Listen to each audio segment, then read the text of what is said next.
तारीख ने कई अमीर देखे, लेकिन क्या आप उस शख्स के बारे में जानते हैं जिसकी दौलत का आलम यह था कि उसके खजानों की सिर्फ चाबियां उठाने के लिए मजबूत इंसानों की एक पूरी जमात लगती थी और उनके साथ ऊंटों की भी एक लंबी कतार चलती थी। ये कहानी है उस शख्स की जिसे दौलत के गुरूर ने जमीन में धंसा दिया। ये कहानी है कारून की।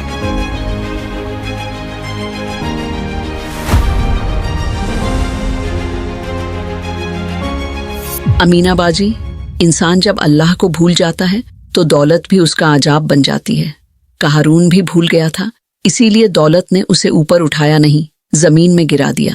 ये वाकया है आज से तकरीबन 3,500 बरस कबल पहले का, जब मिस्र की सरजमीन पर अल्लाह के कलीम हजरत मूसा अलैहिस्सलाम का अहद था। उसी जमाने में बनी इजराइल का ही एक शख्स था जिसे दुनिया कारून के नाम से जानती है। उसे अल्लाह ने बेपनाह दौलत और हशमत से नवाजा था। वो पैगंबर हजरत मूसा अलैहिस्सलाम का चचेरा भाई था। वो अपनी कौम के सबसे अमीर लोगों में से एक था। कुरान में सूरह अल-कसस में कारून का जिक्र तफसील से मिलता है। अल्लाह ताला फरमाता है, बेशक कारून मूसा की कौम में से था, फिर उसने उन पर जुल्म किया और हमने उसे इतने खजाने दिए थे कि उनकी चाबियां एक ताकतवर जमात पर भारी थी। इससे अंदाजा लगाया जा सकता है कि उसकी दौलत की कोई इंतहा नहीं थी।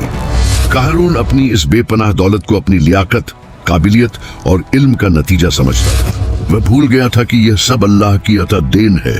उसकी कौम के नेक लोगों ने उसे नसीहत की कि अल्लाह की अता की हुई नेमत पर इतना इतराना मुनासिब नहीं।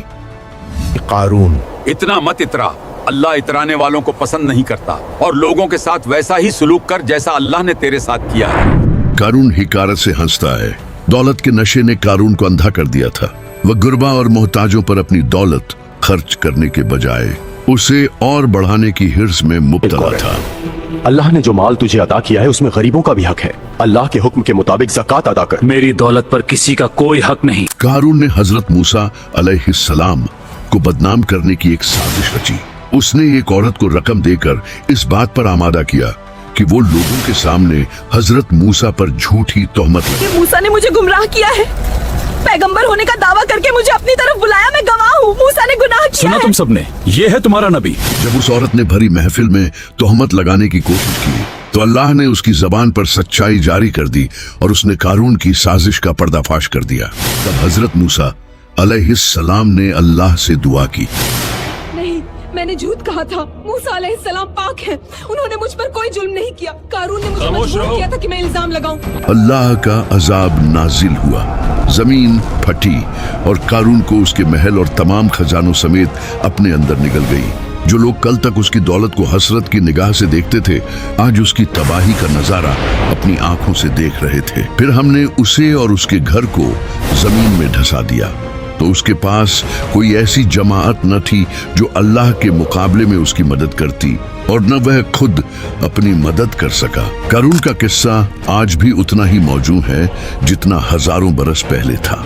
यह हमें याद दहानी कराता है कि दौलत अपने आप में कोई बुरी चीज नहीं है, लेकिन जब यह इंसान को गुरूर और नाशुक्र गुजारी में मुब्तला कर दे तो यही दौलत उसकी बर्बादी का सबब बन जाती है। हकीकी कामयाबी दौलत जमा करने में नहीं, बल्कि उसे सही तरीके से सर्व करने और अल्लाह का शुक्र अदा करने में है। कारून समझता था उसकी दौलत बचा लेगी, अंजाम इबरतनाक सबक बन गया। कारून समझता था उसकी दौलत इसको बचा लेगी, मगर जब ज़मीन ने इसको निगल लिया, समझ आया दौलत इंसान को नहीं संभालता।